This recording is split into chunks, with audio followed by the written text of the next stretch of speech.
Imagine an island in the heart of the Mediterranean, where the spirit of piracy, hippie freedom, and legends of mysterious mermaids are mixed. This is Ibiza, a place that beckons with freedom and an atmosphere of creativity. For tourists, this island is a real epicenter of happiness. But what is the reality for those who decide to make Ibiza their home?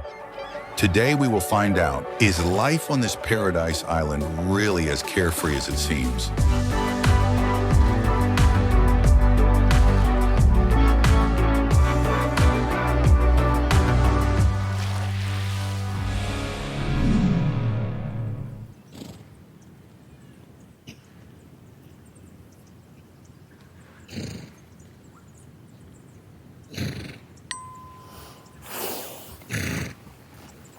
We are at the stables. Well, not exactly a stable. It's where they park horses. And a stud is like a horse yard. I have a guitar like this. Maybe just the right reason to strum a little.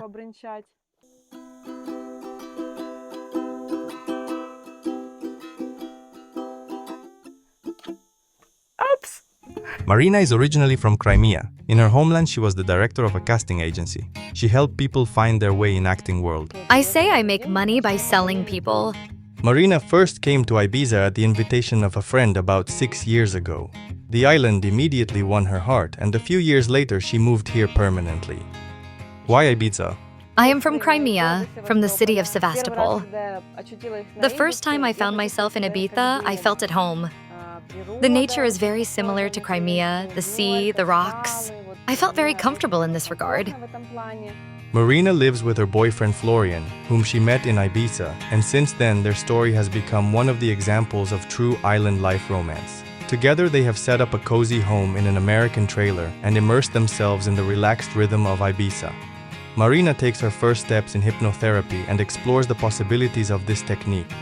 She also earns extra money by cooking homemade food for local residents. This allows her to share a piece of the culinary culture that she brought with her. I have a Ukrainian passport, and due to the situation that has arisen in politics and in the world, I came here as a refugee.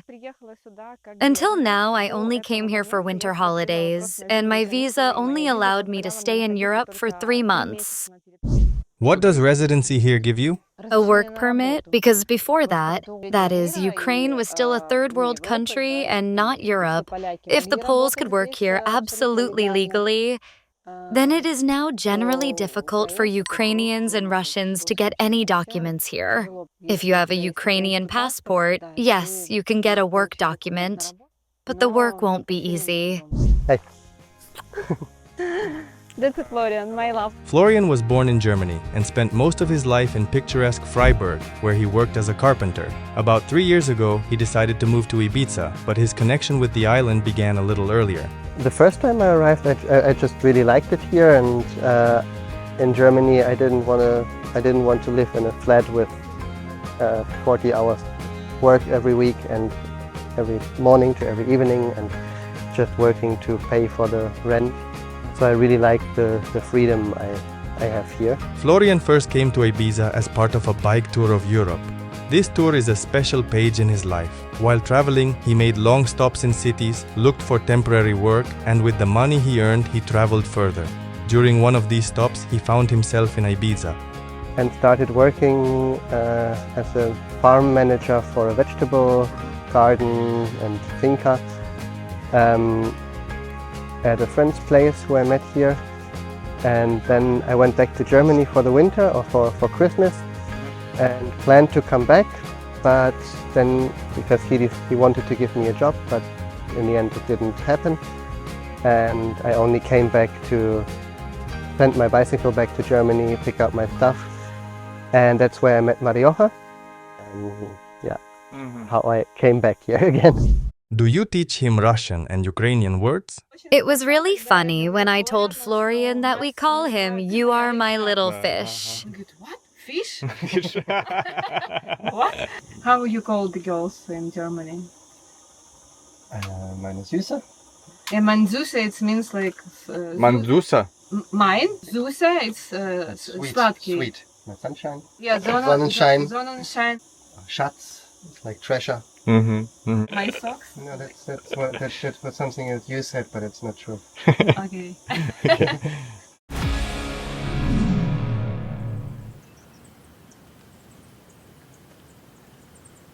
My castle. Everything around here is in flowers. I adore flowers. I even have a radio show called Inner Garden. So welcome to my inner garden. Maria comes from cold Novosibirsk. Her heart has always belonged to creativity. At the age of 8, Maria confidently stood on stage. From the age of 2, I was already drawn to the stage. I loved to sing, read poetry. But all this was, of course, for my family. Because I have a very simple family. They are not musicians. They are ordinary workers. My mother worked at a factory. My dad was also a driver. That is, an ordinary family. But when I went to school, the music teacher, just an ordinary music teacher in a regular school, told my mom that it seems like your girl has talent, and it would be nice to send her to a music school. I was already performing and earning money from the age of 11. In Novosibirsk, friends who believed in her talent helped her record a music album, with which Maria set off to conquer Moscow. When the money ran out and the album didn't take off, I was beating on closed doors there. Then I started working in karaoke and slowly built my life in Moscow. Maria got acquainted with Ibiza almost 10 years ago, when she and her friends visited the island for the first time as a tourist. And accordingly, we went along some routes. Very touristy, stereotypical. And I'm like, well, I don't understand why everyone loves Ibiza so much. But the next year, these same friends of mine again suggested going to Ibiza. And I can tell you, I had little interest here then, because I suddenly fell in love with a Russian DJ. And he opened his own small establishment here. But I ended up having a love story, not with him, but with Ibiza. Because in this establishment, I met another wonderful girl, Orika. She is Ukrainian, who showed me this island from different sides, and I absolutely fell in love with her presentation and this island at that moment. But upon returning to Moscow, Maria was in for an unpleasant surprise. The year 2014 happened, the crisis, and the place where I worked closed. I found myself without a job, without money. But one Sunday morning, I woke up and thought, you have a dream, and this dream, Ibiza, has already become my dream. That is, to get back to this island, to hear this beautiful music, and to bring this music into my work. And I decided to go to study at a DJ school. And it's not that I wanted to be a DJ at that moment, I just wanted to learn more about this industry and about this direction. But in the end, here I am. Maria has been living in Ibiza for 7 years, completely immersed in the rhythm of the island. She became part of the island's music scene, performing under the name Maricha. Your first practice as a DJ? Just when I started studying at the DJ school, I studied there for about a month and a half, and my friends invited me to fly with them to Bali. I was so fascinated by this island, and I thought, is there any point in me returning to Moscow at all? I don't have any job now. Nothing. What difference does it make where to start from scratch? Accordingly, I don't speak any language, only Russian. And what can I do there? How did you make money there? So, what can I do? I can play. I realized that music, that is, DJing, is something where you don't need to sing and use any language. I sang in Russian in Russia. You can just use this international musical language to communicate with people and maybe earn money. But it was quite difficult because Bali requires a work permit. And I came back to Moscow. I no longer had a place to live because I refused to rent an apartment while I was in Bali. It's summer. The season is starting in Ibiza. So you remembered about Ibiza? Of course. I never forgot about it because it was my dream. Well, welcome to the kitchen. Here, as a real housewife, I prepare my sets. Hot sets. You can tell right away that the headphones are girls. So you open it. What's the first thing we have here? Dior, perfume, lipstick, hair tie. My kitty, my talisman, you see.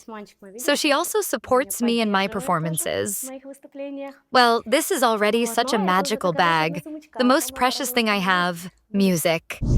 I came to Moscow. I took a car because I thought that in Ibiza, renting a car for the whole season is very expensive. Plus, I had nowhere to live. But this girl, Orika, whom I already knew, she told me that if anything, you can stay with me. I say, okay, I can live with her. But if I have absolutely nowhere to live, at least I have a car that I can drive and I can even, if necessary, live in the car. Well, that's it. I decided to go straight from Moscow to Ibiza by car. And did you manage to do it? You drove by and this car was somewhere... Yes, I still drive it. Yes? Yeah, we're going to drive it today. And it arrived just fine 7 countries, 12 days by car without a single scratch. And on the second day, I wrecked my car. How did this happen?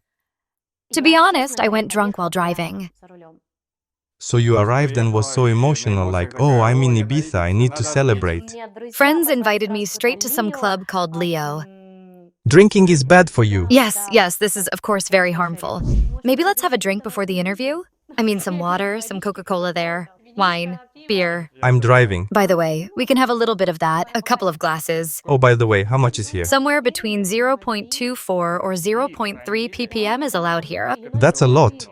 Well, I mean, a couple of glasses of wine. Well, that's still a lot. But that's especially true in this heat. Well, in the heat. Welcome. Thank you very much.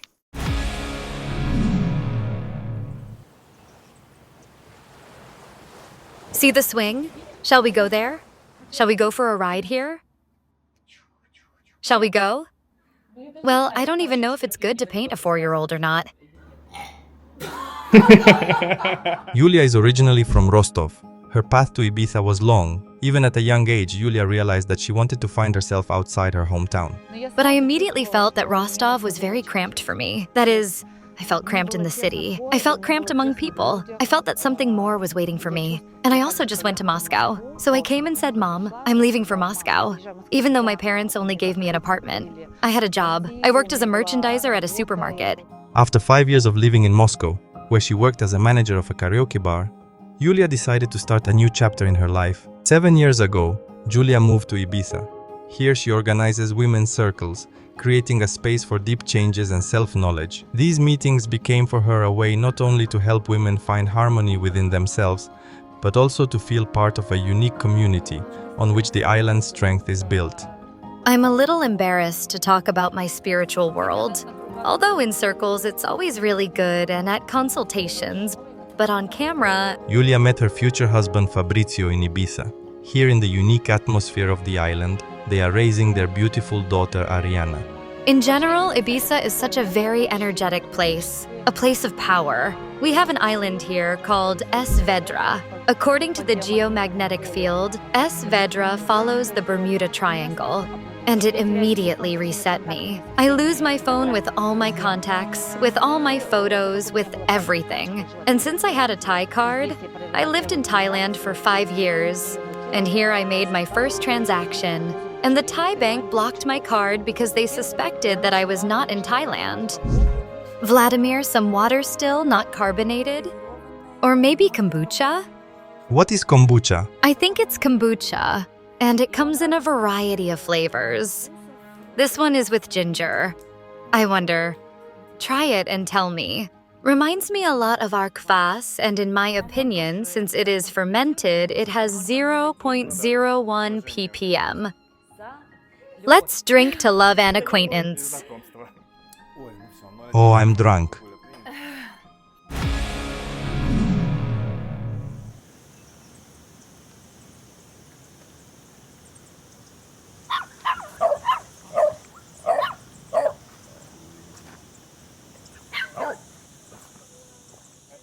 Is this your dogs?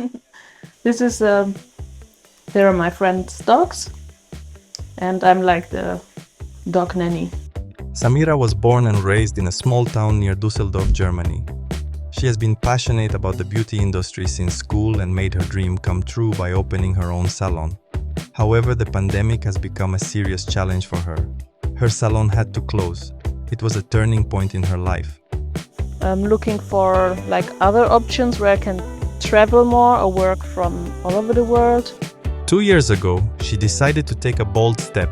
She collected the remaining equipment from the salon and moved to Ibiza. So in Germany, I quit my flat, I sold my furniture, and I put everything in my car that I need, my dog, and I came here with my car. And yeah, I didn't know nobody. It was totally new adventure.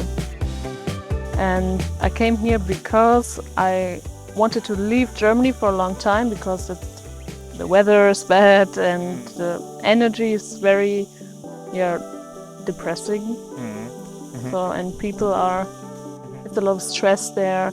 And I wanted to go to a funny place with good energy, and I didn't know where. And I was looking at Mallorca, but it was not like my vibe. I didn't feel like at home there. And then it was like just an idea in my head, like go to Ibiza. I've never been here before, but I was like, yes, I go to Ibiza.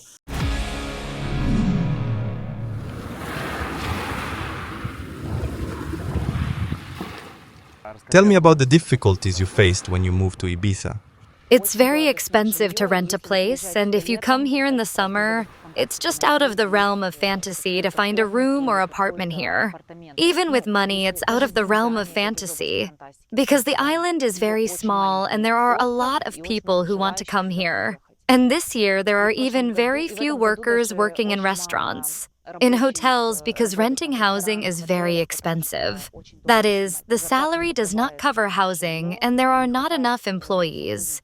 Yeah, what is like a difficulty moving here is finding a place to stay. So if you don't know nobody, it's quite difficult because also people in Eivissa sometimes are, so you cannot really trust the word. So they say, okay, you can stay here for 1 year. And then after 3 months, they say, hey, I want you to move out. My friend is coming. And so this is what happened to me. The first year I was moving a lot, like sometimes every week, every 2 weeks. Last year, a specific example. Last year, I rented a room for 1,200 euros. Just one room with a shared toilet and bathroom? A room with a shared toilet, of course. So they say here that you can find a room for 500 euros. I even lived in such a room in the first season, but it's hard for me. These are some random people, you might have something to steal. That is, they come and go. What kind of contingent this is, you don't know. And also for people who are from here or lived here for many years, because it's becoming more crazy and expensive every year. And I talked to a lot of locals, they leave the island. Welcome to my home. Fireplace. This isn't the first time I've seen this. Why is there a fireplace here? We don't have central heating in Spain, and almost every house has a fireplace. Even in small apartments like ours, every apartment has a fireplace. We save ourselves with air conditioning, and in winter we also turn it on plus. But a fireplace is, of course, super when you make a fire. Watch a movie. Is electricity expensive here? I think we pay 100 euros a month with air conditioning. Do you rent the apartments or do you own them? Yes, we rent. When we came here 7 years ago, someone rented for 800 euros. These prices aren't there anymore. It's 2,000 euros now. So you have one living room here, right? Yes, it's a hall, a living room, 2 bedrooms, and a bathroom with a bathtub. Here we have, look, even a stove, 4 burners, 2 sinks. This is American standard. Well, we do it this way, so there is more space. Not everyone has 2 sinks in the kitchen. Refrigerator with freezer, there's even ice cream. We can give it to you later. These are mushrooms, Ukrainian mushrooms in tablets, capsules. What is this for, excuse me? This is for cognitive memory. All the sockets, even the gas pipes.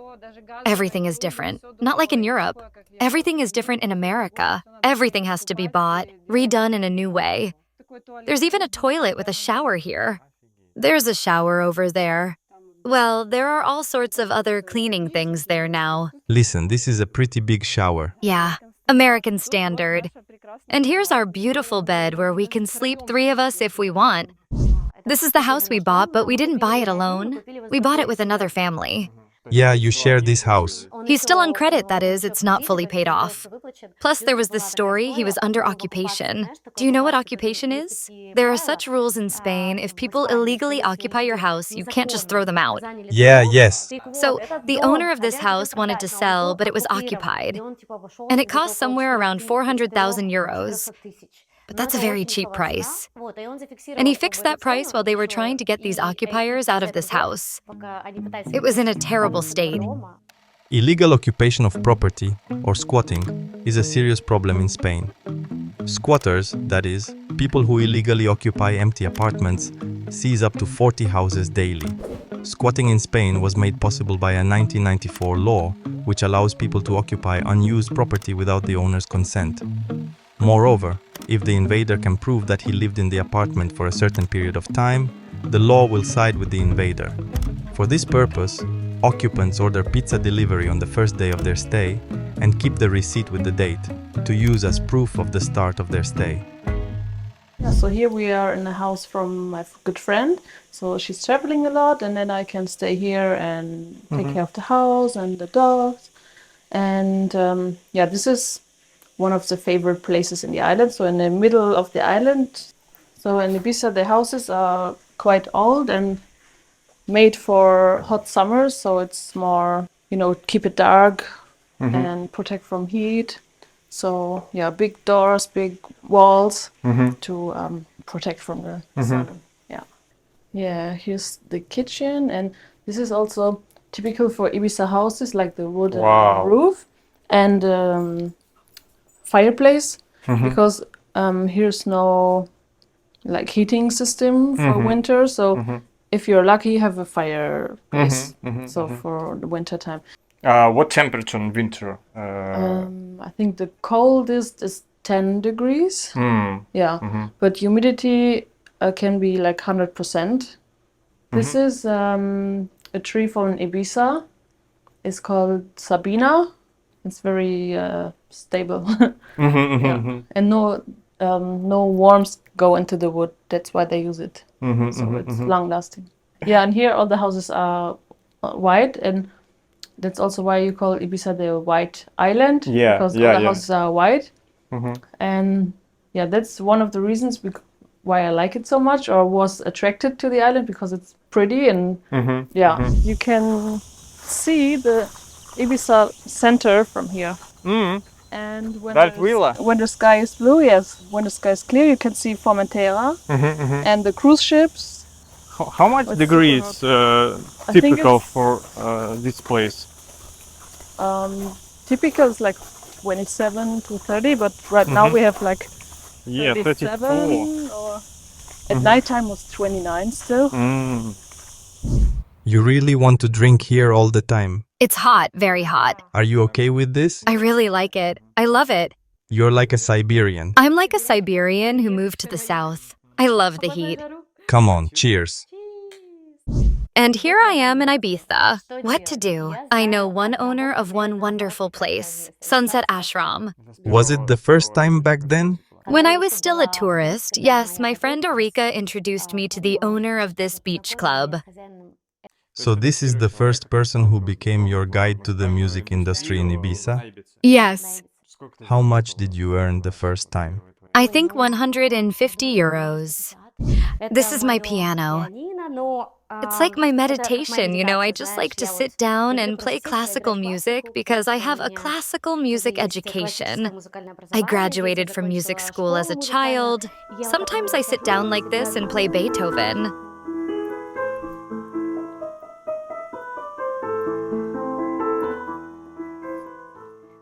I have different ones here. Bergmuller, too. I like to play him sometimes. Well, such classics, which are easy to play and sound good.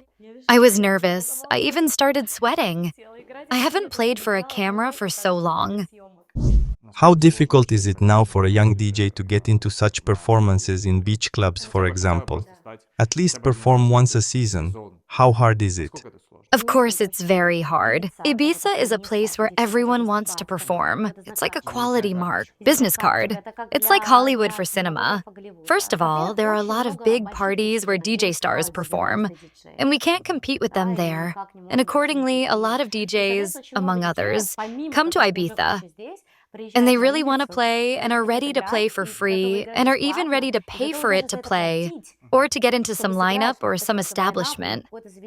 In Lyon, he's a DJ, for example, but if he's already performed somewhere in Ibiza, then he comes to Lyon and he's no longer just a DJ from Lyon, but he's already played in Ibiza. For him, it's cool, and of course, in conditions of such fierce competition, such an unfair market, it's very difficult to find your place in the sun, but some people do, and I'm happy that I did it. I have 2 more rooms here.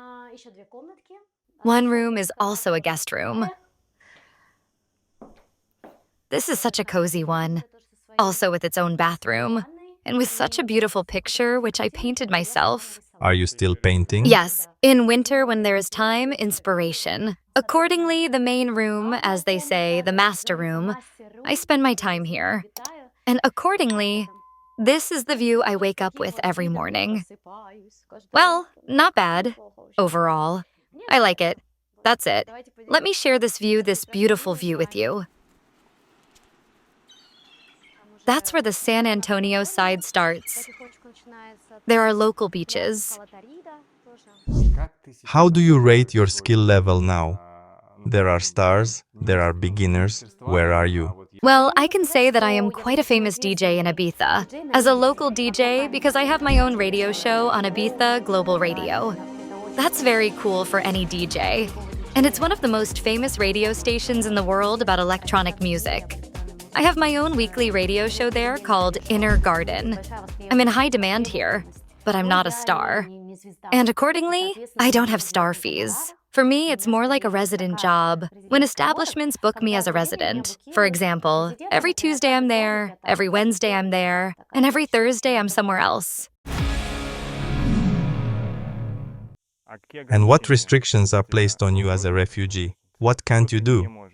I can do everything. I'm just a refugee. So maybe in other Europe they give some benefits, help with housing. They don't help you here. They just help you by giving you a work permit. Well, so you can officially work? Yes. I officially worked this year, but I quit. Where did you work? At Espla Hotel pastry chef, dessert chef. Why? I have experience. We have a family bakery in Kiev, Babinzov Sisters.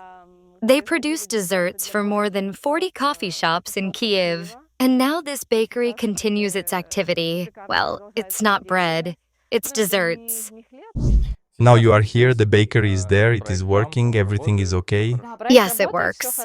But I'm here, and as an enthusiast, I'm starting a new life, and here I already had a project, like Ibiza Smoothie Lovers. Unfortunately, I can already consider this project half dead, because the rent is very expensive. During the season? Yes, and the season is short, plus licenses.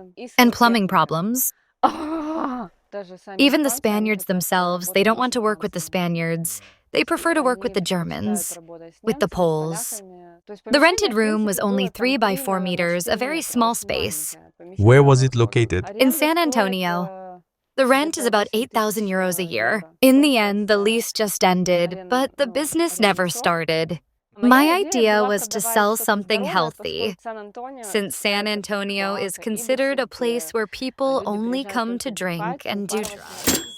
For some reason, San Antonio has this contingent, mostly British youth. San Antonio is like a British colony, a British city where this culture is concentrated, and it's strange that a Brit comes here and says, "Wow, cool, Spain." But if he starts doing his own thing, of course he brings all the British food, beer, culture, and it's not Spain anymore. So he comes here, he likes Spain, but he brings all his own. Everything he knows, everything he can. Do you want to dance today?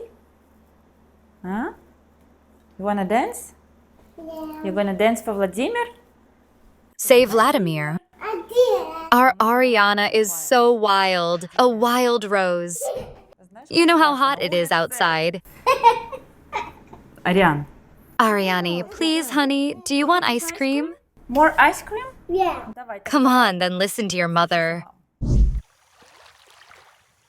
You don't let her go for a walk alone? No. Is it dangerous here? Well, first of all, there are a lot of cars here. They drive around often. In this regard, it's dangerous. But secondly, I think that the way it was in our childhood is no longer like this anywhere. When children went out for a walk in the yard in the morning and returned in the evening. In season, people are just driving. The driving is crazy. Yeah. You know, they're so fast, and it's dangerous. It's really dangerous sometimes driving. And I think they are mostly the tourists who maybe they take something or just want to show, hey, I'm so cool, I can drive fast or have a big car. Yeah, I just do what I want. I'm in Ibiza.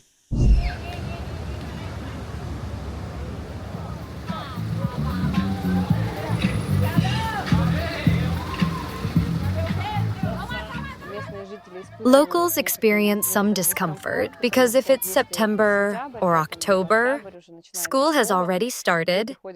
Children go to school, and sometimes on the way to school, children can see naked people who are running around in a crazy state. I've seen some of those at the beginning of this season too.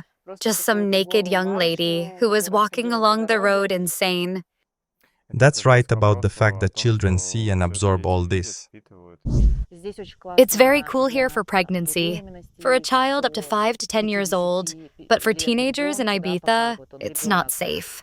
And I would already start worrying about my child because there is a dark side here, very open. And the children, where do they go for walks? There is nothing for this. There are no parks, no places.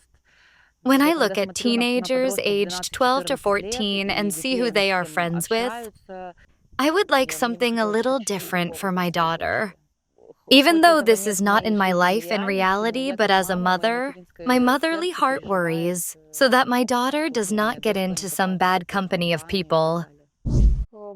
I have friends with children.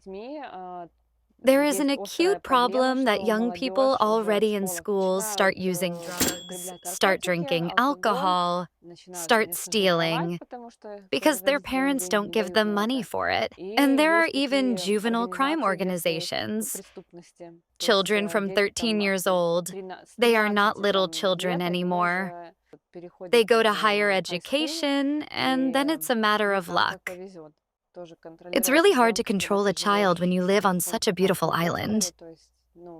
What? Should he stay at home? There are so many temptations. There are so many temptations. They go outside, they see these naked people, they see these drugs, they see alcohol, and they want to try it too. So, it's like it's normal for them? Of course they want to try it. They want to go to a bar. They want to smoke. I don't know what else they want. What can you say about safety in Ibiza in general? If you consider that Ibiza has a light and dark side, so bright and dark, super dark. People come here to party, to let out their little devils. Young people drink alcohol, and maybe not alcohol, and some illegal substances. Of course, it's not safe in this regard, especially in Playa de Embosa and San Antonio. These are two such spots. Only young people come there, and they have a blast there.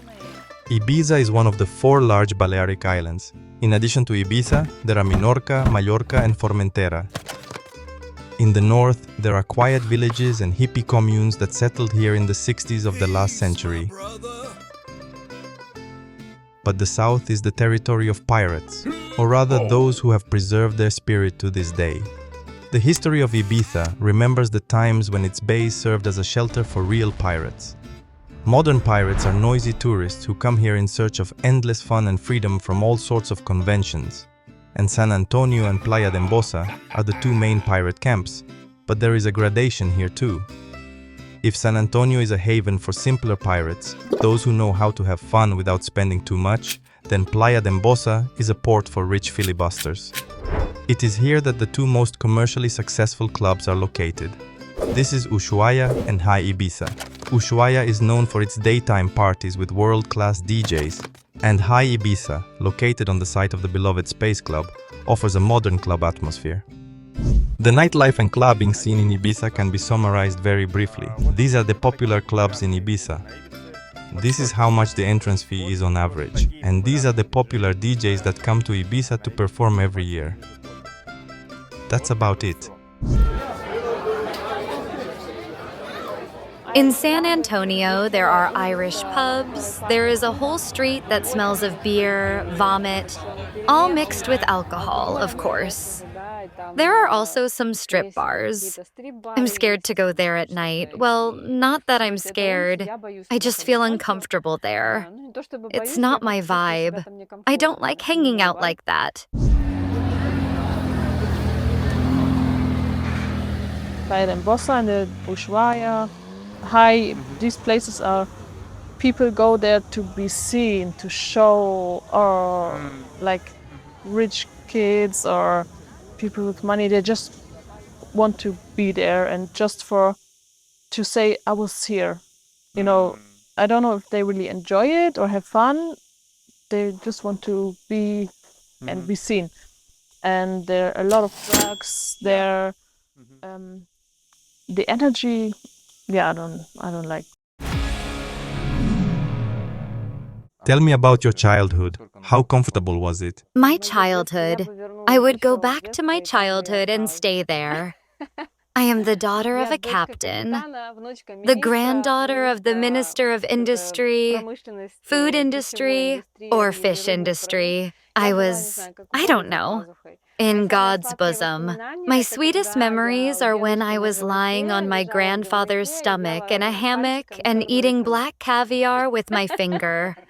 Grew up on an old farm and could do what I wanted to do, and I wasn't allowed to watch TV, but therefore I was allowed to make fire in the garden and know how to chop firewood with an axe. And Floriana's dad is a psychologist, psychotherapist, a direct student of Hellinger. Yes, these are Hellinger's constellations. And Florian even gave me his dad's book later. His dad writes books. If your parents were so successful in psychotherapy, maybe you were thinking about becoming a psychotherapist too. When I was thinking to start studying, I was actually thinking about psychology or forestry. It's completely different, I know, but the problem was I was 29 at that point, and in Germany you can get BAföG. That's money you get from the government, but therefore you have to be when you start, under 30. And the one for forestry, they said they're going to take me 98%. Psychology studies, you have to either wait long time or be lucky and get a spot. And so it wasn't sure for me to get it. But if I wouldn't have gotten it, then I wouldn't have had the chance to study, because I'm not rich. I don't have the money to finance it on my own. So he's from a family of psychologists, hippies. Unlike me, I come from a family in which my father was a military man. My grandfather was a military man. It's all far from hippie, but I'm a hippie. We met in Ibiza.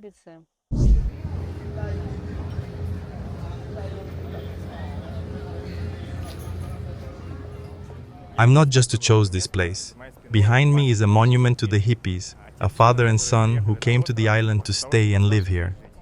In fact, modern Ibiza, the one we know, might not be like this and would not be so famous, so popular, if it weren't for the hippies.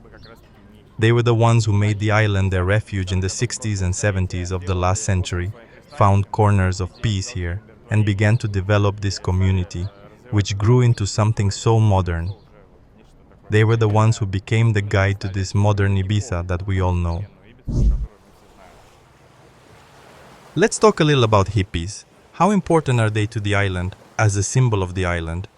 Do they find their place here? Well, by the way, when I moved 7 years ago, I lived in the north, where the hippies live, and there were a lot of hippie communities there. I don't see it that much now, yes. There are still caravans where they spend the night. There are some camps, tents, etc., but now I don't see it as much as I did even 7 years ago. I guess I think Ibiza has gotten too expensive. When we talk about hippies, we mean a lot of handicrafts. At hippie markets, you can find a lot of handicrafts and baked goods, and jewelry and dresses and other designer things. What's not there? You come there just to be inspired, and there's a man who does it himself, and he does it in front of you. We have a hippie market, Las Dalias, in the north. There's a namaste party there on Wednesdays. There's a DJ playing in the garden until 10-11 p.m. Then everyone goes inside to the club Akasha. Everything is in the hippie market. Down, if you go down, there is another zone. There's fire and calm spiritual music. And these are the kind of parties I like. Hello. How much? €4, please.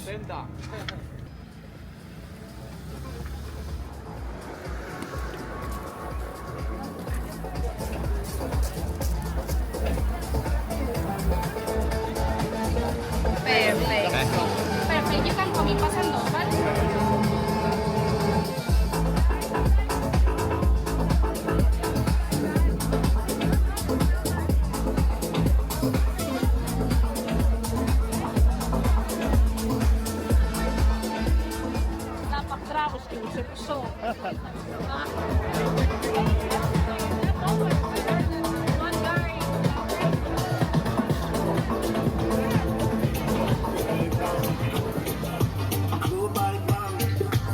International bankers will be there. Drink your drink, drink your win. Bank managers will be there. World Bank, Global Bank, international bankers will be there. Drink your drink, drink your win.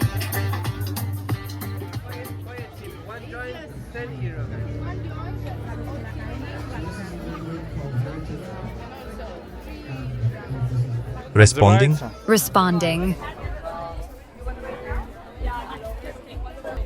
Olechka, hi, how are you, sunshine? So glad to see you. Me too. Beautiful earrings. Where did you get them?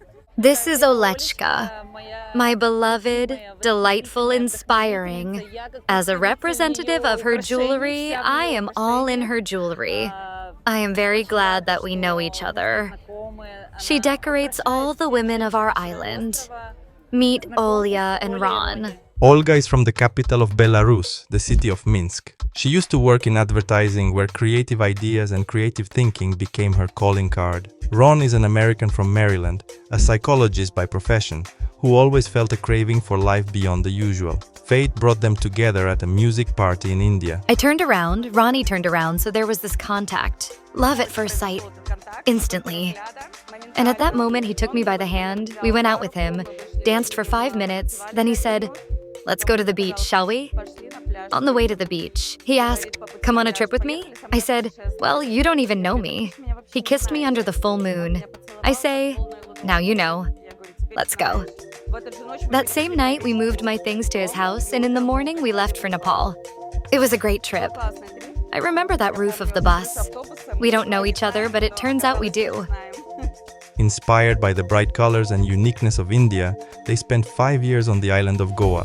That's where their family business was born. I really like the rudrakshas that everyone wears in Goa. I collected something with crystals from these rudrakshas, something with different stones. I put silver beads. I went out to the sunset, to the sand. We laid out our pario there. I had 1 or 2 or 3. And people started asking me, "Make more, make more." I started making bracelets out of the materials right there.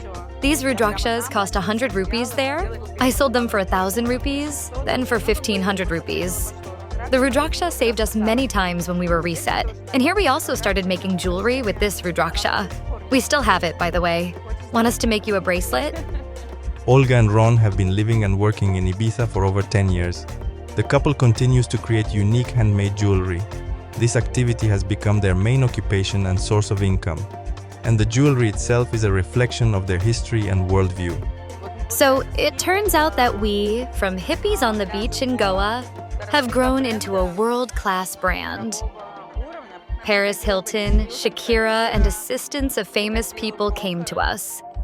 Then it happened that they left us 5,000 euros and told us to bring these jewelry to the yacht near the Leo Club. We were asked to arrive at a certain time. While we were parking, we were 10 minutes late. The yacht left, and we didn't know what to do with all that money and jewelry.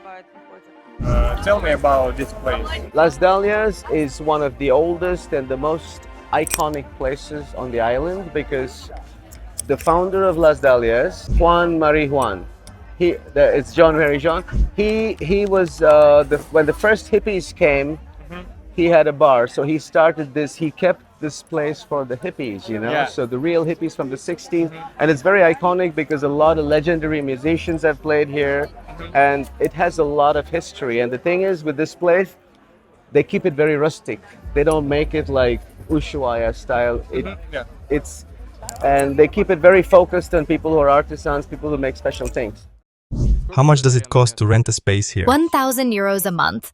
How hard is it to get into Las Dalias to sell? Very difficult. When we got there were 1,800 people in line.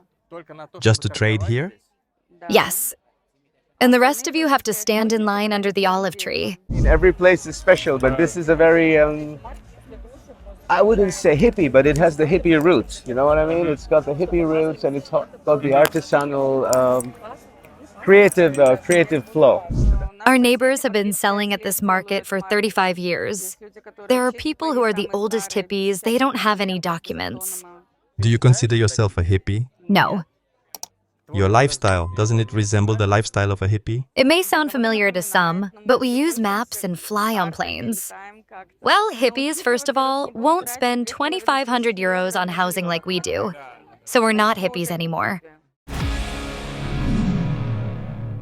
If you order flowers, then here you go. I attached this for my husband, so he knows. So he doesn't get out of it. He says, I don't know where to order flowers. That's it. Here are the phone numbers, the email, the name, and here are some photos. We were at a wedding. I'm eating some burrata with tomatoes and arugula. Super. And during the day, well, in the morning I can eat salmon.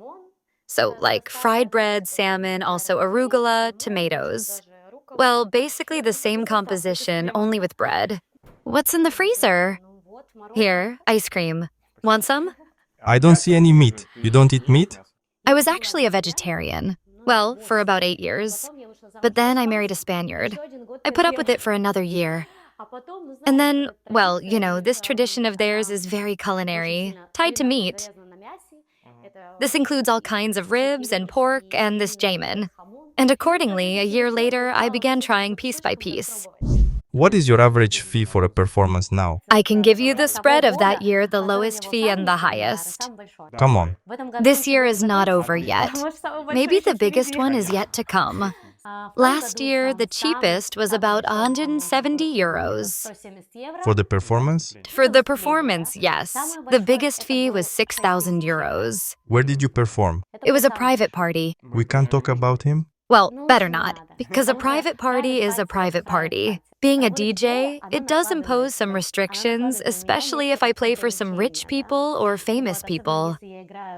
Which famous people have you played for? Leonardo DiCaprio. We had him last year. Did you play for him? Yes. Naomi Campbell. Famous DJs. Fisher. Black Coffee. Alex Monopoly. Famous artist. Ibiza is full of famous people. You don't always know who you're playing for. You don't always see them. I sleep with him.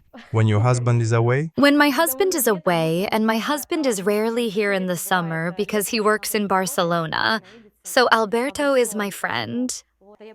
And this? Yes, I brought this from Bali. Also such an instrument, beautiful. Let's try.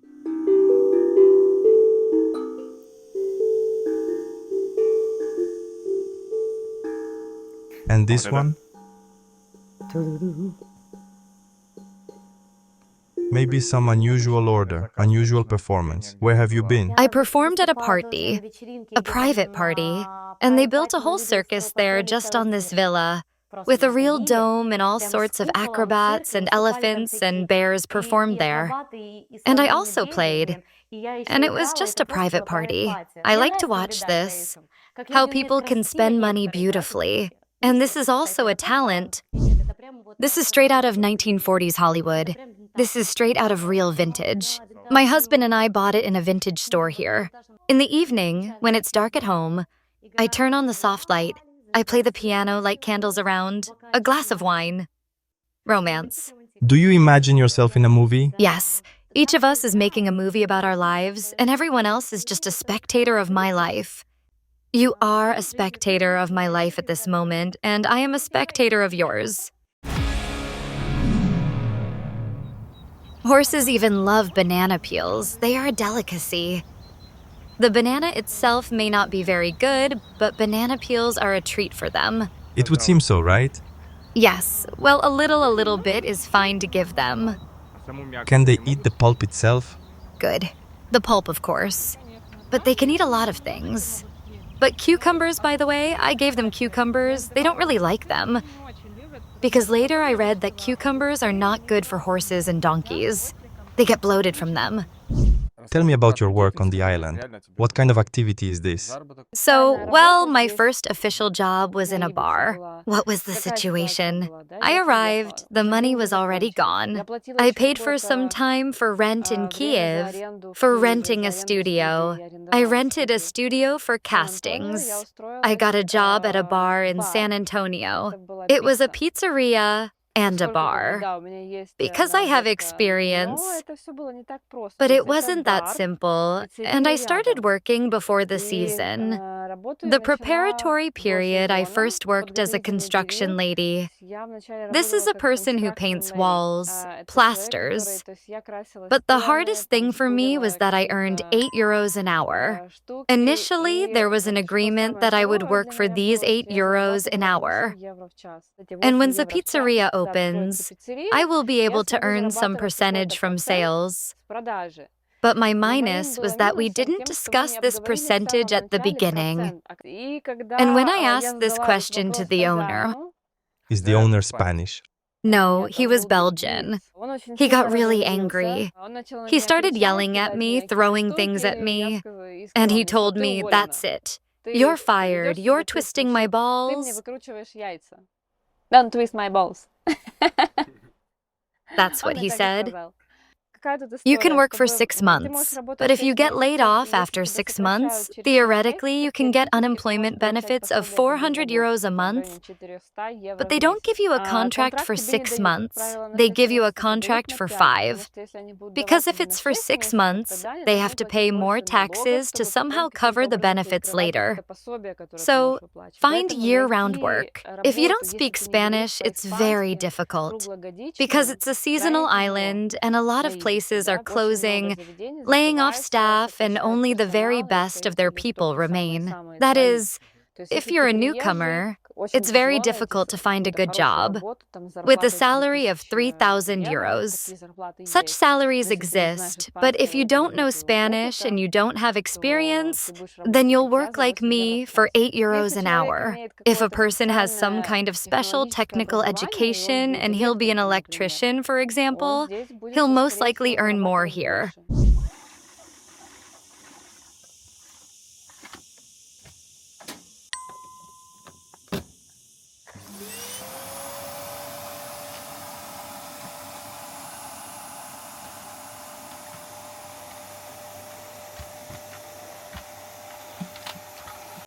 We have to vacuum every day. We live in the desert.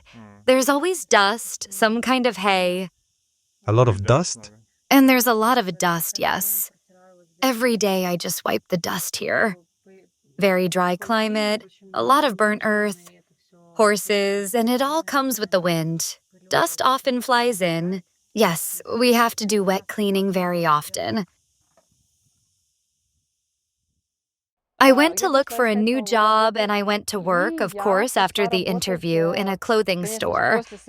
But not just any clothing store. It's Sluice. You run around in beautiful dresses, like a fairy, fixing everything very quickly, serving customers, and also for €8 an hour. I felt unfulfilled. I never dreamed of selling things. After being a casting director, I had 1, 2, 3 businesses. I was a very active person in my Kyiv. It brought me income and I could travel. But here I am. You took a step back. Yes, in terms of financial development, I am now far behind. So when I came here, I started to offer the beauty service because it was easy. You know, I had my equipment. Yeah, here's a little setup from my work. So I was supposed to do my nails. So this is my my mobile salon. So I haven't started yet. So it's some work that I will do today. I do nails since 20 years. So when I was in school, I started doing nails. And yeah, this is part of me. So I like to do many things, like everything that's kind of creative and I can create something beautiful or create value for other people. I'm going to the client's home in WhatsApp or Instagram. They contact me and say, hi, I need a pedicure. This is my location. When can you come? So, and this is also pretty cool because I go to places where I normally would have, I wouldn't go there because, you know, some big villas or, so my clients are all over the island. They are from all over the world. And it's really interesting to see how they live and to explore new places and new people on the island. How much in here? Yeah, between 50, 70, euros? 80, yes. For one finger? No, for 10. What are the main difficulties you have at the moment? I have a problem with the bank again. Because Russia is under sanctions, I can only do 5% of my work in Russian. And I sell a course on leading women's circles in Russian. I have websites in English and Russian. And for me, it's some kind of... I can't separate because it's easier for me to explain in Russian than in English. Although my husband and I communicate in English, and my English is quite good. But still, when I speak English, I speak from the mind. When I speak Russian, I speak from the heart. And for me now, this is such a serious difficulty. The bank asked me to present these documents in what language and for whom my activity. Because I submitted my Russian passport with my residency for 10 years, and so they conducted an analysis and gave me this information. This is very interesting, really. Well, really, I even asked you now, heard the answer, and was just in such a slight shock, of course. This is my workplace. This is where I conduct my consultations, record video lessons, and work with this view. I'm just so grateful to fate that I live here. I've been living here for 7 years now, and I wake up every day and I can't believe I'm here. But sometimes the view gets so blurry. Guests come. They start saying how beautiful you look. And I see really, what a beautiful view. What kind of course are you signing up for? Tell me, what is it? I'm recording a course now, Women's Circle Leaders, that is. I organize retreats, women's circles, cocoa ceremonies. You have the largest Russian-speaking women's group in Ibiza on WhatsApp, right? Yes. I got married. A year has passed, and I think, so what next? I go on Facebook to a local group. I had such a cry from the soul, a call from the heart. I wrote, Dear beloved women, islanders, if you have a desire to gather for bachelorette parties, for women's circles, practice together, generally create something together, write some comment, put a like. And in total, this post got 40 comments. The girls really wanted this too. And then I organized the first women's meeting in a cafe to get acquainted. And I created a group on WhatsApp called it Women's Circle in Ibiza. Although I was still far from women's circles, the name just came to mind. And the first 20 girls who came to the meeting were added there. And now this group has grown over 3 years. There are already more than 300 girls there. And we get together, hold women's circles, mysteries, cocoa ceremonies, ecstasy dances. And I love that it's grown so much. And that it's abundant, and that I somehow managed to unite the girls. You have to pay money to get there, right? Yeah. How much is that? Well, it depends. Participation in my circle costs between 50 and 300 euros. It all depends on the content. So if a circle cost me 300 euros in Paris, what was that? Super luxury chateau. It was a super DJ that's bringing everything there, my tickets and so on. And if it's somewhere on the beach, I did the last circle in this same place. And the girls and I split the costs. How much do you earn? Well, from 300 euros to 1,000 euros per circle. Do you only live here? Do you have anything to do with horses? No, Florian works here every day. What does he do here? His morning starts with feeding the horses and cleaning up the shit. It's routine. So the horses eat 3 times a day. There are about 20 of them here.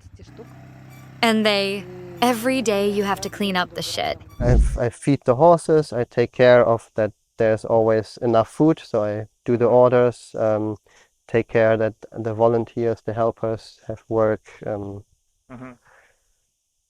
keep the place clean, keep the garden well, just keep everything running and everyone happy.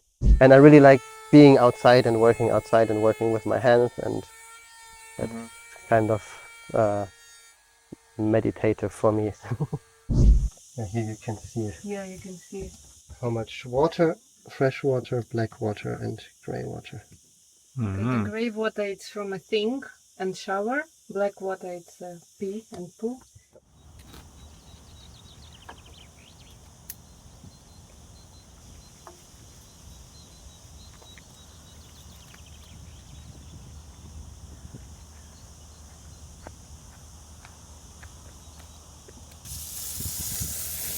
Oh, the water is hot.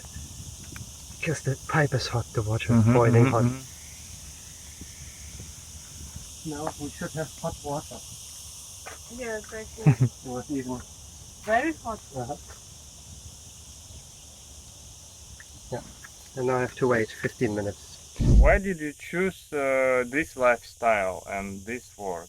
In Germany, I don't know, it was just like in a hamster wheel. You work all day to be able to pay for a very expensive flat and buy crappy food from the supermarket, and in the end of the month there's still no money left, and I thought I can also do that somewhere where it's nicer and where I can work a little bit less and have more fun with the work. And here's another project, a donkey farm. I look after donkeys from time to time with my boyfriend Florian. This is his project. And besides looking after them, we organize picnics from time to time. An ad is created, there is a certain website. People come to eat, be in the atmosphere with the donkeys, feel the authenticity of the island, pet and feed the donkey. I cook on this project, set the table, bake some pies, salads, basically anything. I charge at least 25 euros per hour of my time spent. And I cook not only for picnics on a donkey farm. For example, people want to host an event at home, but they are tired of pizza or restaurant food, and they like healthy, home-cooked food, but they don't want to cook, and they don't want to do it in their kitchen because they have to clean up afterwards. They order food from me, and I calculate how much I will spend on purchasing and on cooking. The receipt for the products is separate, and I'll spend 3 to 4 hours cooking it all up. Basically, yes, you can cook borscht here and get 100 euros for it. Do people like borscht? Very much. Very? Are they asking for more? Yes. Name and concept. Tell me about. Name, puzzle. This is also again my wife's choosing, because we are like a puzzle, me and her. We clicked together.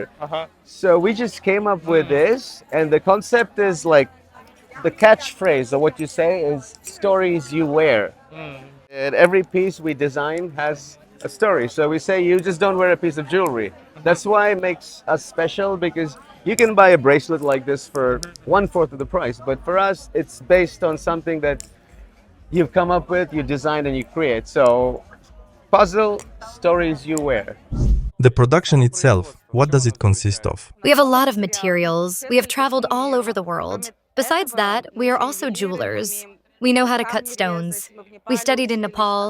We have assistants in Bali, in Nepal, in Bangkok, in India, in Pushkar.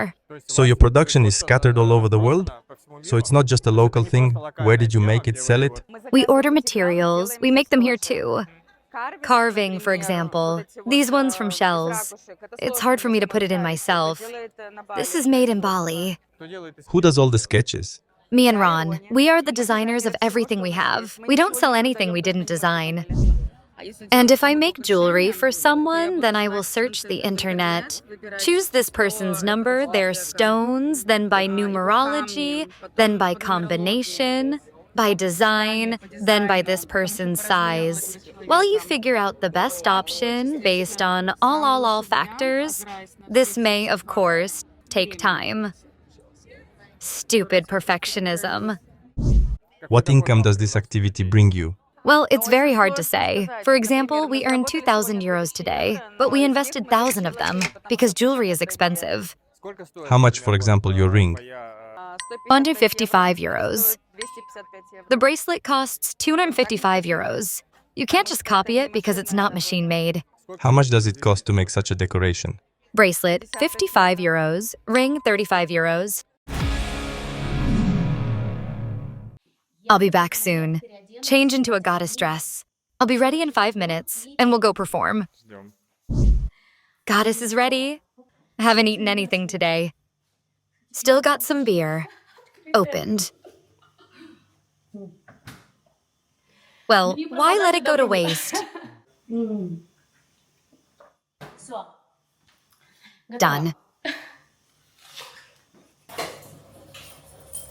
Where's the car key? Oh, really? How can you live with me? I'll make us some cocoa now. I'll add coconut cream, soy milk, honey, cardamom, a little chili pepper, and cinnamon to taste. I have a holy pot because cocoa is such a spiritual drink. There is a cocoa spirit, and I always offer the first portion to the Supreme Creator. A portion of 20 grams per person, 30 grams is already a strong portion, so that it dissolves faster. And what do you think of Nescafe? Well, it doesn't have that effect. It's heavily processed. It's not cocoa. Cinnamon to improve your mood. Literally just a little bit. I'm in a better mood, just a little bit more. Cardamom. A pinch of cardamom too. Good for the heart, also literally a pinch of chili, because chili accelerates the effect and gives more fire. It increases blood pressure. Well, literally a little bit. A glass of cocoa is like 2 glasses of good champagne. It lifts your spirits, opens your heart, removes boundaries. If alcohol is low vibrations and you get a headache afterwards, cocoa is high vibrations, opening the heart. 1 sip and that's it. I'm drunk.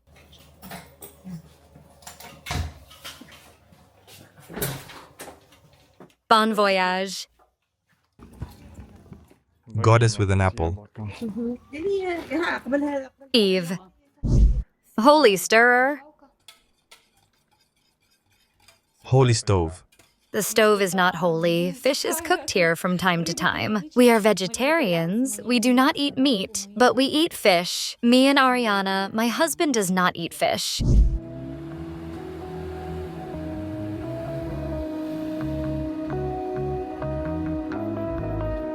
What is this place where we are going? We're going to Cala Gracioneta. It's such a beautiful place, and it's a restaurant entirely, a beach club.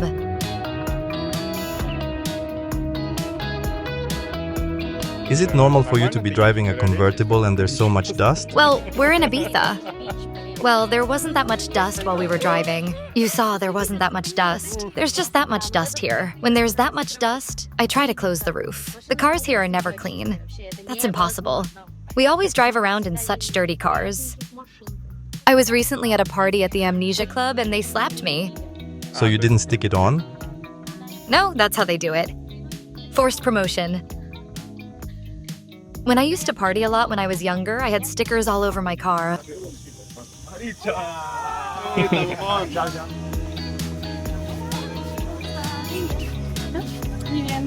Hello.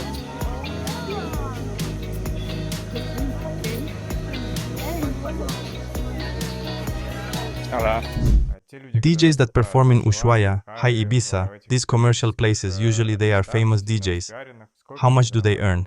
From $10,000 to $200,000 to infinity. So we can say that David Guetta with his program, Famous, I'm Famous in the Ushuaia Club, can easily receive 100,000 euros? Of course. Well, if the ticket costs 100 euros, the club holds 7,000 people. Plus water costs 10 euros. Some gin and tonic costs 20 euros. Can you imagine what a huge turnover of money there? plus they still let people in at 5 p.m. for some minimal money in anticipation that they will spend money there, inside. Come not for 100 euros, but for 20 euros. But come at 5 p.m. and create a vibe crowd and drink all these drinks, water and alcohol for this crazy money. Lure. Lure, there are so many baits. Ibiza is full of traps. You only have to keep an eye on it.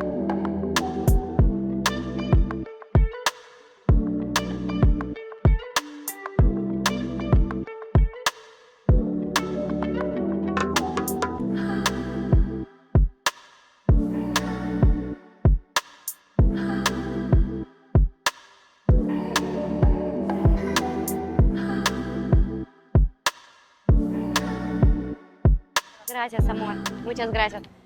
Sugar no necesita. No. Gracias.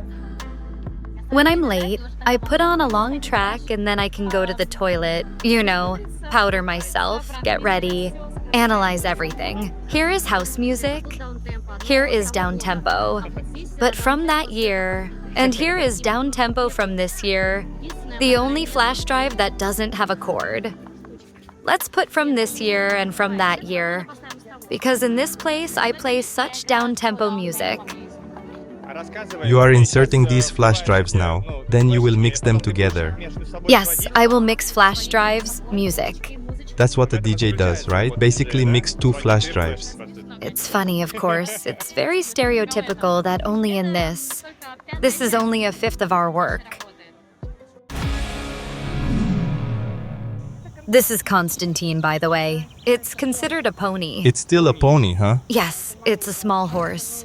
Well, maybe there are different kinds of ponies. Here's Constantine. He has problems with flies. To keep the flies out of the horse's eyes, the horses wear masks. He's such a handsome fellow, such a handsome fellow. By the way, horses are castrated mostly, in the majority. They become calmer then. But sometimes Lion behaves like before. Like a stallion. This is the oldest horse here on the farm. She is the calmest, the most rideable. But she already has problems with her paws. Now they have cured her. They injected her with medicine and gave her garlic. Garlic is an antibiotic for horses. How do you, as a representative of the hippies, feel about the fact that the island is changing a little? Ibiza is more about money, about the big club life, without which the island is now unimaginable? I don't think one interferes with the other because Ibiza itself is like yin and yang. There is a north and a south. It has always been like this. There were pirates and there were farmers. What do you think? Is the commercial component of the island developing? Is it dominant?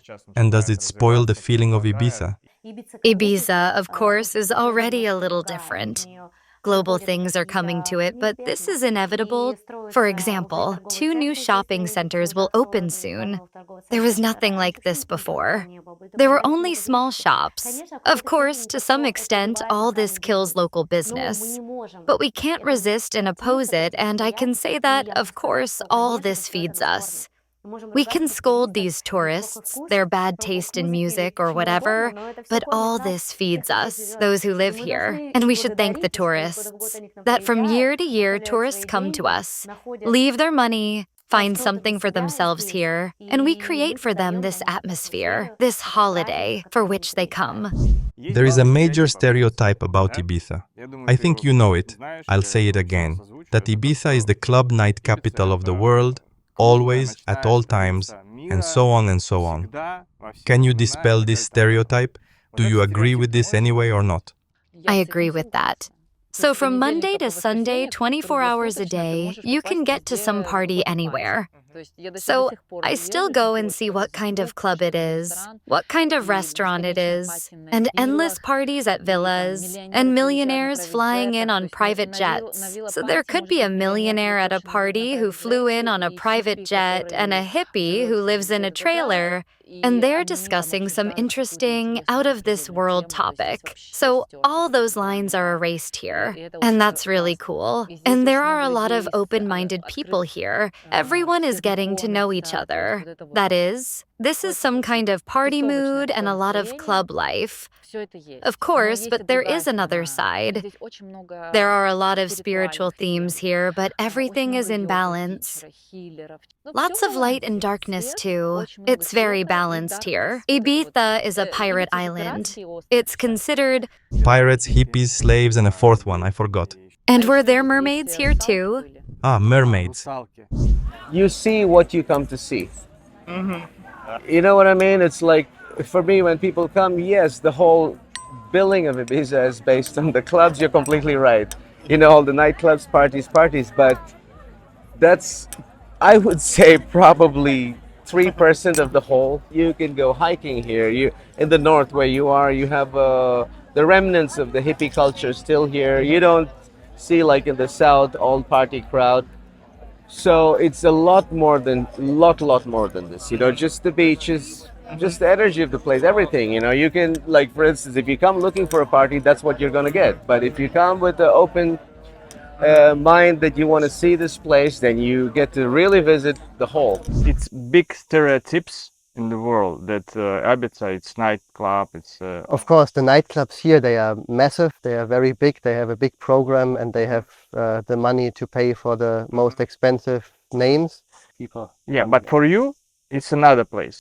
I don't want, I haven't been to any club on Ibiza. Yeah? Yeah. So even Pacha? No. Nothing.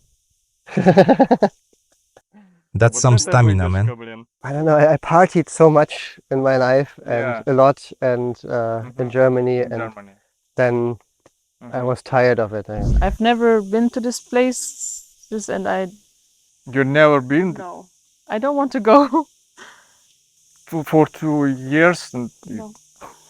And amnesia, I don't like techno, and it's too full. Like, people who went there tell me it's too crowded. Like, you just stand and you cannot dance. And then you pay 100 euros and then you just cannot move. We don't like these clubs. Neither Amnesia, nor Pacha, nor Space. We've never been there at all, only once for work. We can't stand this atmosphere. Why? Well, it's not very interesting to hang out where tourists hang out. In a big crowd, look at their backs. That is the person who lives here permanently. All these tourists not interested in the component, and has he outgrown it? Can I say that? Yes, we love empty beaches. When the tourists leave, when there's no one there, you're alone there. That's why we stay here for the winter. When the oranges are blooming, the fields are white, yellow, I don't know what it's called, buckwheat probably. Everything is wonderful, quiet, in flowers, and no one on the roads, no traffic jams. When the season is over, the south and all the place where's the party, it's closed. There's nothing. Just everything's closed. Yeah, it's like a ghost town in winter. We used to jump from season to season. For example, from Goa to Ibiza, or Thailand, Koh Phangan. Then you don't want to see tourists all the time, you want to live your normal life. It's like home. You don't want to go anywhere. I think the big party time of Ibiza, where you had all the illegal parties everywhere and outdoor at the beach, it's not happening anymore, and that's More and more rules in Ibiza. This is in continuation of our conversation about commercialization of Ibiza. And one new rule, well, it's like new. It's been around for a few years, but it's getting stricter and stricter, that we can't play on the beaches. That is, we can't play loud music. We can't play music after 12. On some beaches, it's completely forbidden to play music now. The police were here last week too. They put limiters on all the sound, so the sound wouldn't go up more than 85, 65 decibels. Are these some kind of sensors? Yes.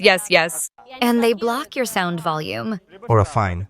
Or a huge fine, yeah, sure. That's why there are fewer and fewer beach parties these days. Real parties. And more they want people to hang out in big clubs and pay for entry and drinks. This is big business. I play Sunset Ashram, for example, and there we always dance after sunset. It's more relaxed here, and we dance there. Sunset Ashram used to have parties until 3, 4 a.m., but then they banned it all after the pandemic. The pandemic, by the way, was a really cool reason to stop all these parties and never bring them back, because it's not profitable for the big clubs. The bell is for calling. To call spirits. When you say it on camera, it seems kind of weird. In life, this is your norm, and when you realize that you are saying this... You came to this somehow, right? Yes. Well... What do you think? What is the minimum amount needed to live in Ibiza? Good question. I was thinking about that recently. Well, 4,000 euros a month. To live here in good, comfortable apartments, you need 1,500, 2,000 euros a month. Plus my daughter's school, 600 euros a month. Plus the car, fill up the car, insurance, phones, and buy food. And there, some small stuff, shampoo that comes out to 4,000 euros just for such a base. That's for a family with one child. Yes. I think off-season is possible when you have a cheap rent to spend like 1,000, 1,200 for off-season. Off-season. So rent, car, food, and in-season 1,500. Well, I don't know. It seems to me that if you take the minimum and you rent some apartment, some room in the house, not even your own apartment, then 2,000 euros a month minimum. I want to earn 3,000 euros now, considering that I don't live alone. Are you talking about Florian now? About Florian. Do you have a combined income? Do you have a common piggy bank? Or is it every man for himself? Well, no. Now we live as a couple after all. That is, of course, there is a point here that many European men keep a separate piggy bank. Like I am me, you are you. 50 to 50. Have you had such an experience? No, I had a different experience, but I just don't mess with such people. I try not to get too involved in such stories. Well, you can tell right away. In Spain, it is so that the expenses for a child are divided 50% to 50% for a man and a woman. But why, if a woman earns 1,500 euros and a man 3,000 euros, they still pay 50 to 50 for a child? Why is this not a proportion? Yes, it should be a proportion. This is where Spain didn't think it through. That is, 3,000 euros is the minimum that should be for more or less comfort. Yes. How far are you from that amount now? Another 50%. If you don't have to pay for a place to live, and you don't need a lot, then I think it's possible to live between, and you don't have a car, then it's probably possible to live between 800 and 1,000 euros a month. And yeah, and you can still live cheaper if you want to, I think. As I understand it, it makes your life much easier that you live here now. It makes it easier on the budget, but I can't work an official job with some kind of 8-hour-a-day schedule, living here on a farm. Because you don't know. You'll come in the evening. Will you have water, won't you? Will you be able to wash your clothes, won't you? It could be broken, it could be clogged, it could be something else. Okay, excuse me, a little bit of real life here. Here are some clean socks. I haven't had time to put them in the closet yet. There was a cleaning process. And how do you wash? I need to take my own detergents. I take the dirty clothes in this bag with detergents like this on my shoulder and go there. I go there, I walk for about 10 minutes, and there is a washing machine. But now our second washing machine is broken. Only one washing machine for the whole farm. I don't know, maybe 10 or 15 people live there. I just see this life as a cool, temporary experience. I feel like I'm on an extended vacation here. This whole Ibiza, it's like an extended vacation for me. Okay, it's probably going to be hard to fill up with water here. Oh, it's hot. Okay, so we'll have to fill up in the toilet. Oh, it's cold, cool. Oh, it's already warm. Wow. All the water is warm because it's so warm. It might drain now.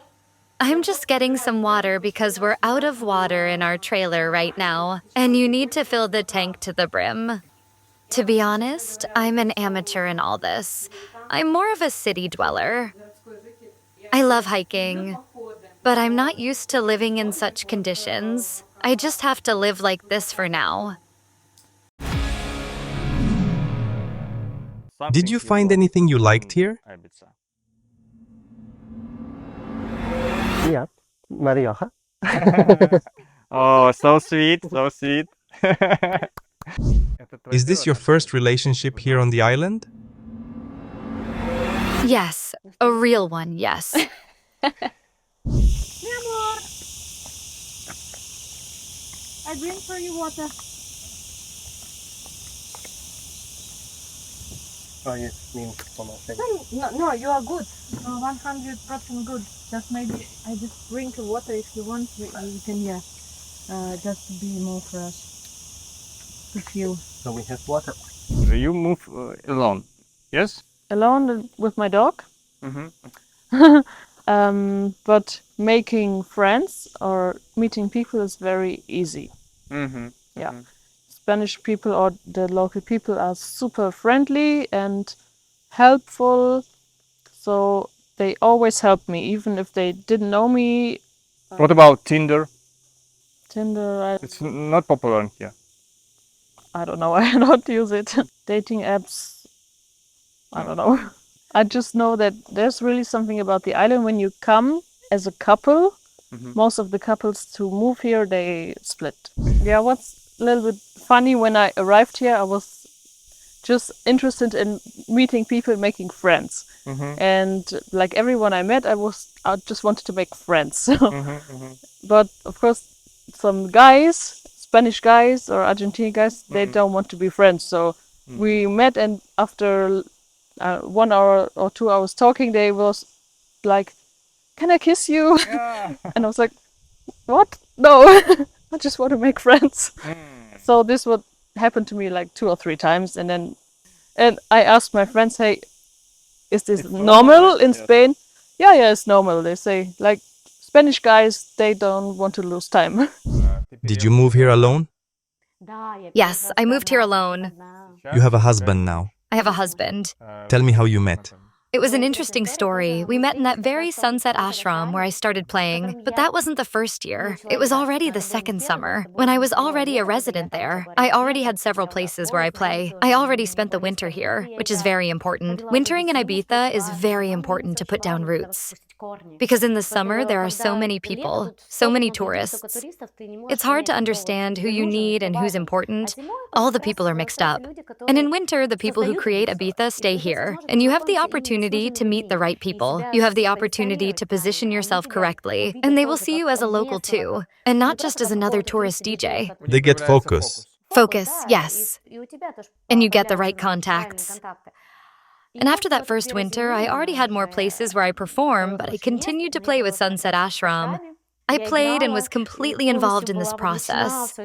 I looked up and saw him right away. But I looked away and thought, okay, well, now I'm going to start casting a spell.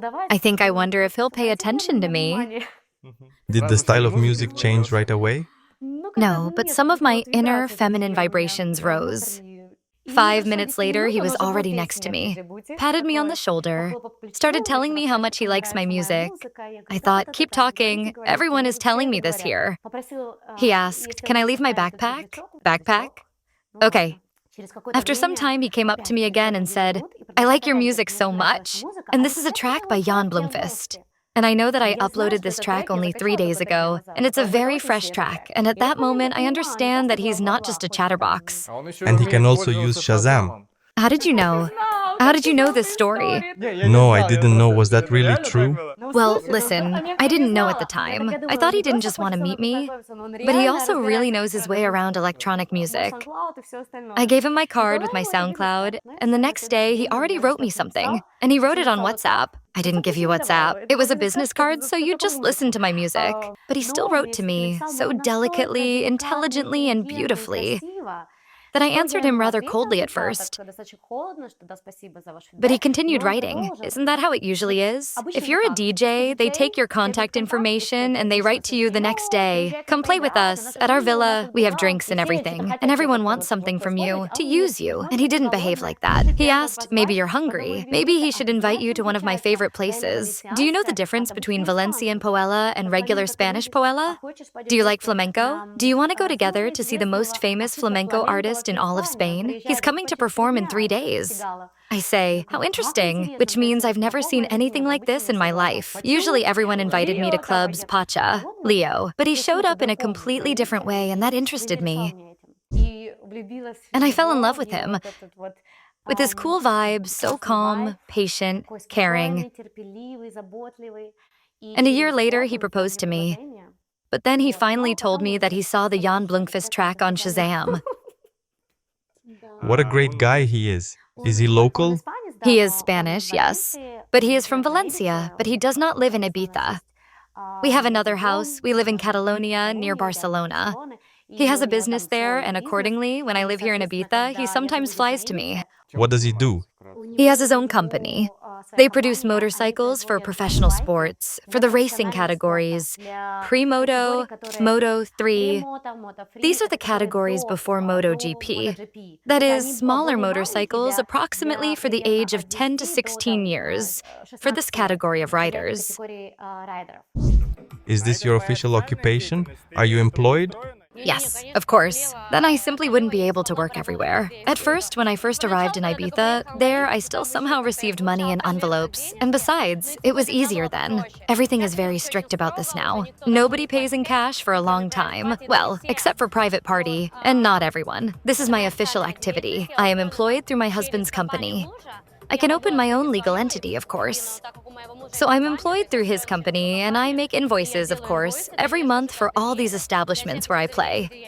And then my husband's company pays tax on the total profit. What tax is there? 21% of the profit. Well, it all depends on the profit, too. What do you like about this country and what disappoints you? I'm an American, so I come from a country where the system works, you know? It's like, it flows. Everything is very systematic. Very nice. But here, you have to understand it's a different culture. It's laid back. You know, it's like more relaxed. Yeah. Which sometimes I still have a little problem getting used to it, like standing in a line. But then I realize every country, every culture is different. And I really like it because there is like a humanity in people here. I come from a country where everything, you know, I grew up in the city, so everything is like tak, tak, tak, tak. It's very clinical. Here it's very personal. Even when you talk to the police because he stops you, your light is busted, there's a nice dialogue, you know, you don't feel this coldness. So you can look at it two ways. One way it's like super relaxed. On Sunday, nothing is open. The petrol station closes at midnight. You can't use the plastic to put your own petrol. But this is all nice. In a way, it's nice. If you see, you have to adapt. If I had to move to Russia, I have to adapt to the conditions, the norms of Russia. I can't expect it to be like Spain. So yeah, it's got its plus and minus, but it's beautiful. It's laid back. There's a lot of soul, I would say, coming from where I come. Yeah. The unreliability of people is really disappointing, and not only Ibiza or Spanish people. Like a lot of people who come here become very unreliable. Often a person who has to fix your car or some other parts for you. That is, it is postponed until tomorrow. But it is tomorrow. It is not a fact that it will come. That is, there are two moods here, either espera and tranquilo. It is like wait and calm down, or rapido, rapido, rapido. Faster, faster, faster. It is difficult for me to extract some minus from you, some complexity of life here. You're doing well, you're relaxed. Okay, if you don't have a car, that's a problem. Public transportation doesn't work here. Some kind does, but it only goes from one city to another. And the service sector? How widespread is it here? For this, I fly to Barcelona. Everything is cheaper there. There are many Russians with good services. Well, that is, you live in Barcelona for some time during the year? No, we are flying out now. Thursday, Friday, back and forth, to do what needs to be done.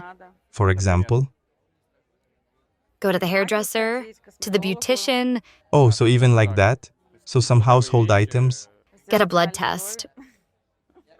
Well, it's all here. Everything is here. Well, then why don't you do it here? More expensive. Oh, more expensive. There's not enough cultural life, theater, museums, architecture. There is nothing to see here except Dalt Villa from the historical centers.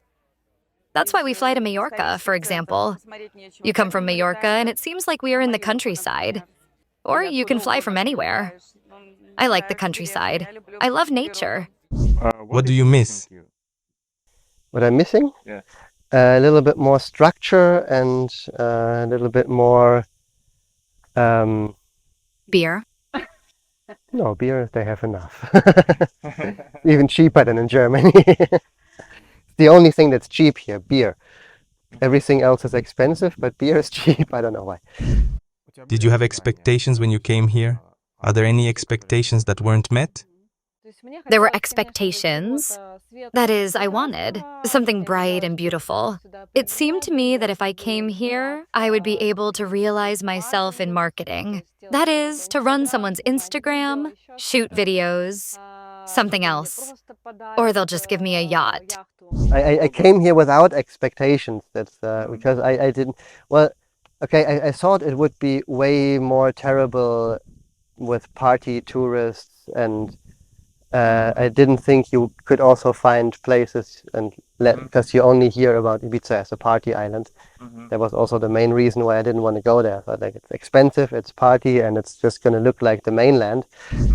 And the other side of me was ready for the fact that I would have to survive in a tent. I told you that if anything happens, I can live in a tent, collect asparagus, mushrooms in winter, persimmons, pomegranates, oranges. Basically, if you take this kind of wildlife, you can survive here in winter. Do you like this lifestyle for you? Like hippie? Not forever. It's nice for a little bit, but not really. Like it's nothing. It's not how I imagine my future. Yeah, and no matter how crazy it all seems, I live in a trailer.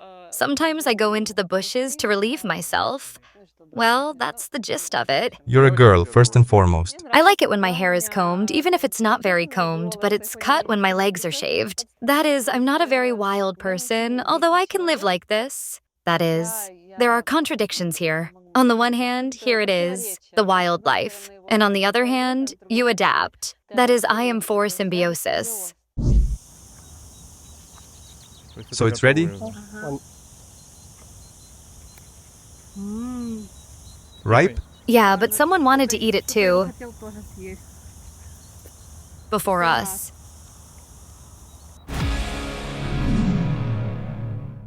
Advice for those who want to become a DJ. The most important thing is to develop your musical taste. and find something unique. How did you find it? I'm still tinkering a bit, continuing to invest in this never-ending quest. I listen to 1,000, 2,000 tracks, only new ones every week, in the 7 genres I play mostly. Many who want to start their own business or move, they look at you as some kind of guru, I think. Because you already have a huge baggage, a lot of experience. What advice can you give to people who want to start their own business? Do it with love. You have to love your job. Maybe that's why it brings success. Finding your business is probably the hardest thing. Can we say that you found your business? Yes. The most important thing is that I found it with my husband. That's why it's easier for us to do all this together. And we grow together. We create. Advice to those who want to move. Trust the process. Like, don't force anything. You really will work out. So don't have fear or don't try to control everything, because here you go with the flow. So to really be more connected to the island, because here it is when the island can support you or kick you out. I'm really proud of, because I was always a little bit shy person and like doing this on my own, without family, without friends, nobody, coming here without knowing anybody. And I did it. I'm still here. And every time I leave the island and I come back, I'm crying when I'm coming back, because it feels like I'm back home. Do you want to stay here, or would you like to move to another country, to another place? I would like to stay in Ibiza as long as possible. And the owner of our apartment, she said that as long as I'm alive, I'm very happy with you. You can stay here as long as you like. Don't you want to take your daughter to Russia? Well, we're going to Russia next week. Is your daughter coming too? Yes, I haven't been to Russia for 6 years. That's a very long time, and I'm looking forward for my family to see my daughter. Is your husband coming too? My husband works. He's in the final stages of the project now. Does he want to go to Russia? He's been to Russia. He went to Russia, to Rostov-on-Don, to ask my parents for my hand. Ah, an acquaintance. Yes, that is, it was such a very beautiful gesture when he came to Rostov-on-Don. And we went to some beautiful monastery to show the church. And there's a cool place near Rostov. And there he was, in front of my parents, like, I want to ask for your daughter's hand in marriage. Although in principle, everyone already knew that we were getting married. Okay, about plans. Do you want to stay here in this country, or maybe try... I don't know. No idea.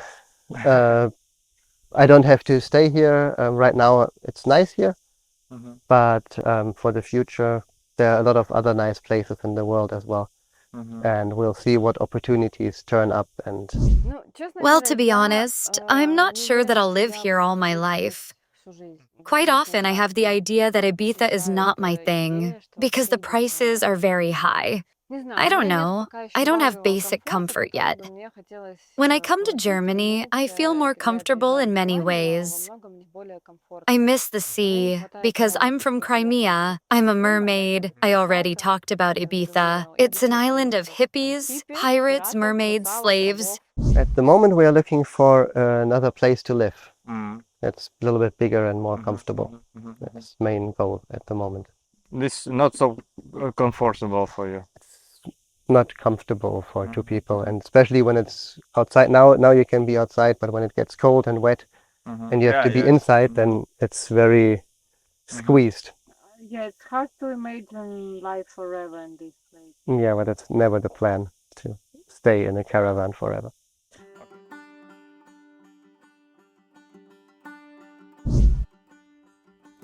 So, Vlad, we've moved. We've moved. It's really funny that there's a sign in Polish here, do not enter. And here is our little house. This is a container with a lot of things. We don't have a closet yet. A wonderful cozy kitchen with a hood. Here I already prepare my various preparations. Our luxury shower stall. Everything is as convenient as possible. And this is our bedroom. There is a cabinet, but it is very small. Another door. With this view, flowers. It looks like this. Ta-da!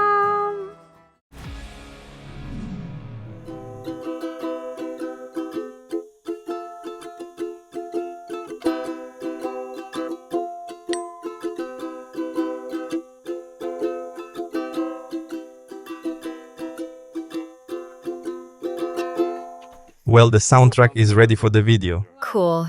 Played us the soundtrack. Yeah. How has your life changed since moving? Have you become happier? Yeah. But that's not, I think that's not, that started already when I, 1 year before I came to the trip to Spain, when I was on my other bicycle trip, and I decided, okay, I don't want to live the normal 5 days a week hamster wheel job anymore, and don't want to live in a city in a small flat and look on other small flats out of the window, and that I enjoy being outside much more, and that makes me much more happy to be outside, and yeah, also more healthy. I definitely changed a lot. Tell me, how has your life changed since you moved? Have you become happier?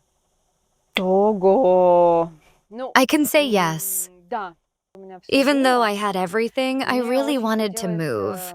So it was my conscious choice. Other people live where they lived, but I wanted to be an expat. And for me, it was a challenge to change jobs, to change my sphere of residence, to change the country in which I live. I'm not sure that I'll come back, yes, but I always have the opportunity to come back, and I often want to come back, but that was my goal. Yes. And this event in politics and in the world, it helped. It just pushed me out, because if it weren't for this event, everything would have been so good for me in my past life. But I lacked something new, something completely unpredictable. This world is so abundant. It's so cool. Even if there are some bad things in it, that doesn't mean you should close your eyes to the good ones. So look where it's cool, then everything will be cool. Now I get goosebumps. Yes, my life, this whole process of moving, I grew so much personally, so I overcome so much fear and stress, so now I'm living a more happier life and more relaxed and more also open for people or opportunities. It's a total different life. Yeah.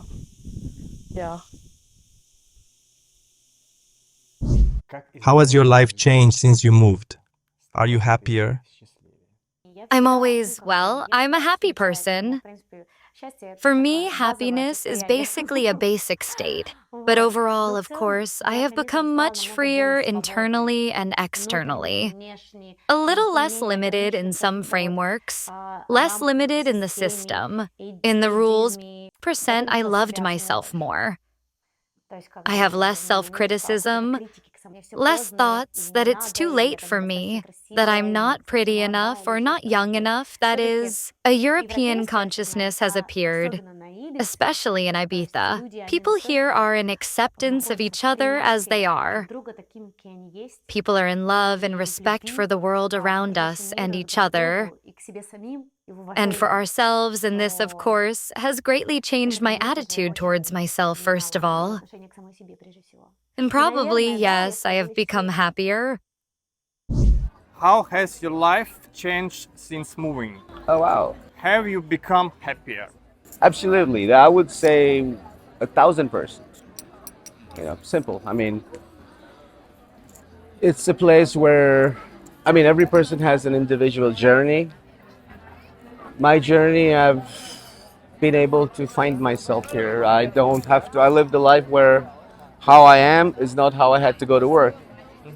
You know, I had to put a front at my workplace and then my personal space was something else. But now my personal space and my workspace is the same and I'm able to do that in a very beautiful way. I've in love with it, so couldn't be any better. How has your life changed since moving? Are you happier? Of course. Living on a magical island. Happy people all around. You won't see people like this anywhere. I don't even want to fly to Barcelona tomorrow. Different atmosphere of the city. I like nature. I can't imagine myself anywhere else but here. I don't even want to go back to Thailand. Well, I want to for the winter, but to live on a small island, I really like it here. Well, you know why. I understand. I really want the audience to understand this too.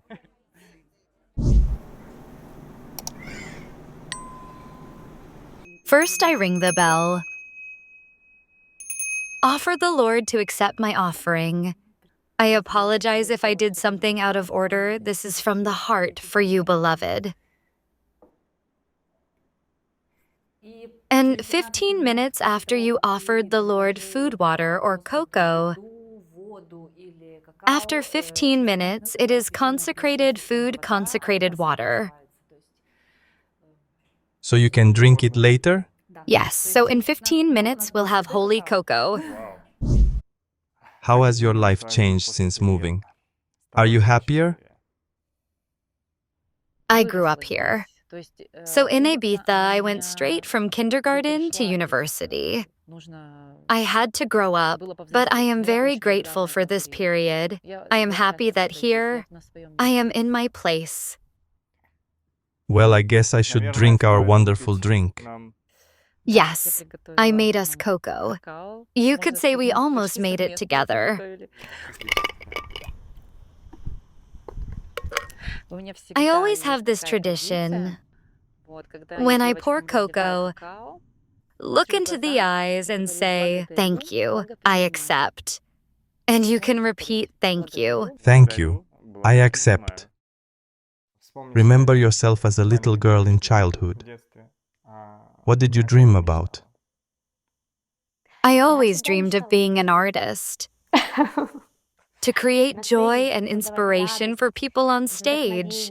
It's always been my wish. Did your dream come true? I can say yes. I'm here, I'm an artist, I'm fully in my mission.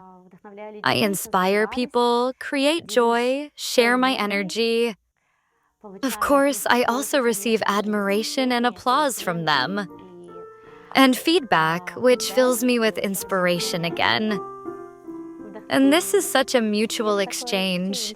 I love it.